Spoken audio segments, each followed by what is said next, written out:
જય Dwarkadhish, Dwarka today Facebook live page અને હું વૃંદા પાટિયા આપ સૌનું હાર્દિક સ્વાગત કરું છું. આપ સૌ કોઈ જોઈ રહ્યા છો ભગવાન શ્રી દ્વારકાધીશની લાઈવ ધ્વજારોહણ. આજે 5મી ફેબ્રુઆરી છે અને આજની આ ધ્વજારોહણ જે છે એ કિશોરભાઈ, ડૉક્ટર કિશોરભાઈ પરસોત્તમભાઈ માવાણી દ્વારા જે છે આજની આ ધ્વજારોહણ થઈ રહ્યું છે. જૂનાગઢના કિશોરભાઈ પરસોત્તમભાઈ માવાણી. સૌથી પહેલી કોમેન્ટ નિકુંજ પંડ્યા, જય દ્વારકાધીશ. વર્ષમાં એકાદ દિવસ તો એવો જાય કે ઉઘાડું જ્યાં બારીને દ્વારકાધીશ તારા દેવળના દર્શન થાય. જય જય જય દ્વારકાધીશ. નિમેશ ચૌહાણની રોજે સુંદર કોમેન્ટ હોય છે, રોજે આપણી સાથે જોડાય છે. જય દ્વારકાધીશ. લખણ દેવ મુરારી, જય દ્વારકાધીશ. વર્ષમાં એક દિવસ તો એવો જાય કે ઉઘાડું જ્યાં બારીને દ્વારકાધીશ તારા દેવળના દર્શન થાય. બહુ જ સુંદર કોમેન્ટ. જય રાવલ, જય દ્વારકાધીશ. બપલ ગામથી પટેલ આશીષ, જય દ્વારકાધીશ. નરસિંહ જોશી, જય દ્વારકાધીશ. આપનો દિવસ શુભ હોય, મંગલમય હોય એવી વૃંદા પાઢિયા તરફથી દ્વારકા ટુડે પરિવાર વતી આપ સૌ કોઈને શુભકામના.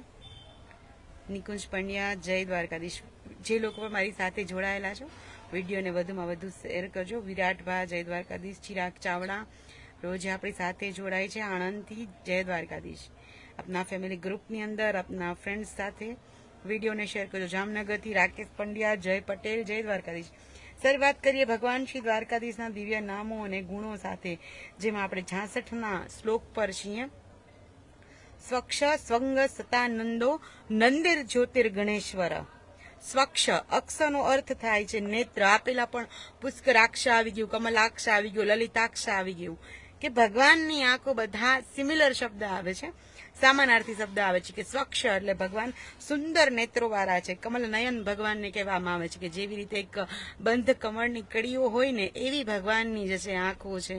અને ભગવાનની આંખો કેવી છે કે જે રીતે કમળને કંઈ જ વસ્તુ સ્પર્શી નથી શકતી એવી રીતે ભગવાનની આંખોમાં પણ માત્ર પ્રેમ અને કરુણા છે. ભગવાનને કોઈ જ વસ્તુ, કોઈ લાલસા, કોઈ વાસના, કોઈ ક્રોધ છે એ ભગવાનને સ્પર્શી નથી શકતું. હિન્દુ પરમાર, જય દ્વારિકાધીશ. ચૌહાણ તેજસ, જય દ્વારકાધીશ. કમલેશ ગાંધી, પ્રકાશ મીના આપણી સાથે છે. ચિરાગ ચાવડા, જય દ્વારકાધીશ.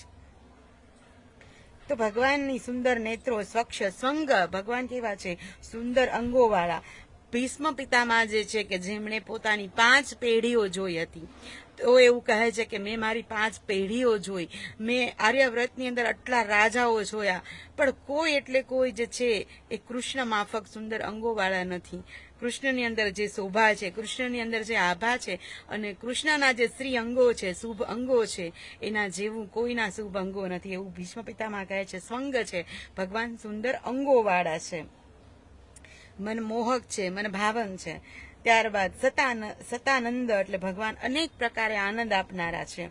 અને પેલું સાવ ગુજરાતીની રફ કહેવત છે ને કે કૂવામાં હોય તો અવેડામાં આવે. ભગવાન ખુદ આનંદ હોય તો આપણે આવે, કારણ કે એના પછીનો શબ્દ આવે છે નંદી, એટલે પરમ આનંદમાં રહેનાર, હંમેશા પરમ આનંદમાં રહેનાર. તો જો પોતે હંમેશા પરમ આનંદમાં રહેતા હોય તો એ સતાનંદ આપણે જે છે અનેક પ્રકારના આનંદો કરાવી શકે. મારામાં હોય તો હું તમને આપી શકું. જો હું વિશ્વશાસ્ત્ર વિશે થોડું પણ વાંચન કરતી હોઉં, થોડું પણ સમજતી હોઉં અને હું જો જાણતી હોઉં તો હું તમને લાઈવ ધ્વજારોહણમાં કહી શકું. જો હું જ ના જાણતી હોઉં તો આપને શું કહી શકું. તો એવી જ રીતે ભગવાન પરમ આનંદી છે, એટલે જે આપણે અનેક પ્રકારના આનંદો આપે છે. અને જ્યોતિર ગણેશ્વર એટલે જે જ્યોતિરૂપ આ બ્રહ્માંડ છે, જે નક્ષત્ર મંડળ જે છે, જે સૂર્ય સહિતના બધા ગ્રહ છે, 12 રાશિઓ સહિતના જે નક્ષત્ર મંડળ જે છે, 27 પ્રકારના નક્ષત્ર કહેવાયા છે, જે ઉપરથી આપણી જન્મ કુંડળી બને છે. અને જે જન્મ કુંડળી જે છે એ આ જીવન, એના પ્રમાણે આપણું જીવન જે છે એ વ્યતીત થાય છે. નક્ષત્ર જો જોરદાર હોય તો રાજા થઈને રહેવાનું થાય, અને નક્ષત્ર જો રંકના હોય તો ગમે એવા રાજાના ઘરે જન્મ લીધો હોય પણ મરણ જે છે એ ગરીબ રંક થઈને થવું પડે. એટલા માટે જ્યોતિર્ગણેશ્વર જે નક્ષત્ર મંડળના સ્વામી છે. એટલે જ મેં આજે કેપ્શન મૂક્યું છે કે જો આપણા નક્ષત્ર ઘણી વખત ઘણા એવા જન્મકુંડળી નબળી હોય ને બતાવે કે ભાઈ ઘણું બધું હું પ્રયત્ન કરું છું પણ મને સફળતા નથી મળતી, ત્યારે તમારે બુધ નબળો છે ને તમારે મંગળ નબળો છે ને તમારે શુક્ર છે ને તમારે શનિની દશા છે ને એવું બધું આપણે સાંભળવા મળતું હોય છે. નક્ષત્રને આધીન આપણી જન્મકુંડળીના આપણે ફળ જે છે ભોગવતા હોઈએ છીએ.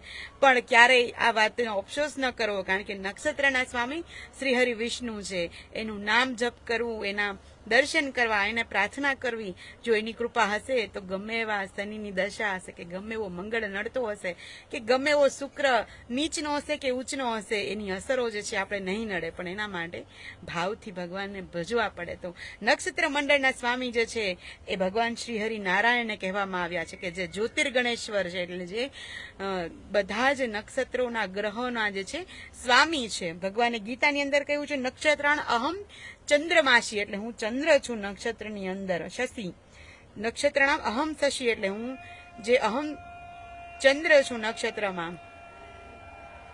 અને ભગવાન શ્રી દ્વારિકાધીશની પીળા, બ્લુ અને લાલ રંગની ધ્વજારોહણ આપણી સમક્ષ ખુલી ગઈ છે. જૂનાગઢના ડોક્ટર કિશોરભાઈ પરસોત્તમભાઈ માવાણી દ્વારા આજની આ ધ્વજારોહણ સુંદર સૂર્યચંદ્રના ચિહ્નોથી અંકિત, જે આપણે આ સાઈડ નથી દેખાતું, હું આજે બીજી સાઈડ છું એટલે આપણે જોઈ નથી શકતા. તો ભગવાન દ્વારિકાધીશની આવી ધ્વજારોહણ જે છે હંમેશા આપણી ઉપર કૃપા એમની વરસતી રહે અને દ્વારકાથી આપ સૌ કોઈને એક પોઝિટિવ વાઇબ અને એક પોઝિટિવ એનર્જી છે આખા દિવસની પર્યાપ્ત મળે. આપનો દિવસ શુભ હોય, મંગલમય હોય. દ્વારકા ટુડે પરિવાર વતી, વૃંદા પાઢિયા વતી આપ સૌ કોઈને શુભકામનાઓ. વિનોદ પટેલ, બીકે પટેલ, દિનેશ ચૌહાણ પટેલ, તુષાર, જય દ્વારકાધીશ. હિરલ માકડિયા આણંદથી, જય દ્વારકાધીશ. અશોક ચૌહાણ, હરેશ શલાટ, લોકેશ ધામલિયા, જય દ્વારકાધીશ. ગીતા આઈસ્ક્રીમ વાળા, જય મુરલીધર. પુલકિત ઠક્કર, જય દ્વારકાધીશ. રામદેશની વાઢેર, જય દ્વારકાધીશ. ઉદય ગોસ્વામી, જય દ્વારકાધીશ. નરેન્દ્ર પામનિયા, પુલકિત ઠાકર, જય દ્વારકાધીશ. દિવ્યેશ પરમાર, જય જય જય જય દ્વારિકાધીશ. ઠાકોર રાજેશ કુમાર, જય દ્વારકાધીશ. તો વિડીયોને વધુમાં વધુ શેર કરજો. અને હા, જે પણ તમને આજ સુધી મળ્યા હોય કે જે આ વાતનો અફસોસ કરતા હોય કે જન્મ કુંડલી મારે બતાવી છે, તો એના ઉપાય કહી દેજો કે નક્ષત્રના સ્વામી ભગવાન શ્રી હરિનારાયણ વિષ્ણુની શરણમાં જઈએ અને ભજીએ તો કોઈ નક્ષત્ર જે છે એ કામ નથી કરતું. એની અસરો જે છે એ ભગવાનની કૃપાથી બાધિત થઈ જાય છે. તો આવતીકાલે ફરીથી મળીશ ભગવાન શ્રી દ્વારકાધીશની આવી દિવ્ય અને રોચક વાતો સાથે, એમના દિવ્ય ગુણો અને લક્ષણોની ચર્ચાઓ સાથે. ત્યાં સુધી લાઈક, કોમેન્ટ અને શેર. દ્વારકા ટુડે, વૃંદા પાઢિયા સૌને જય દ્વારકાધીશ.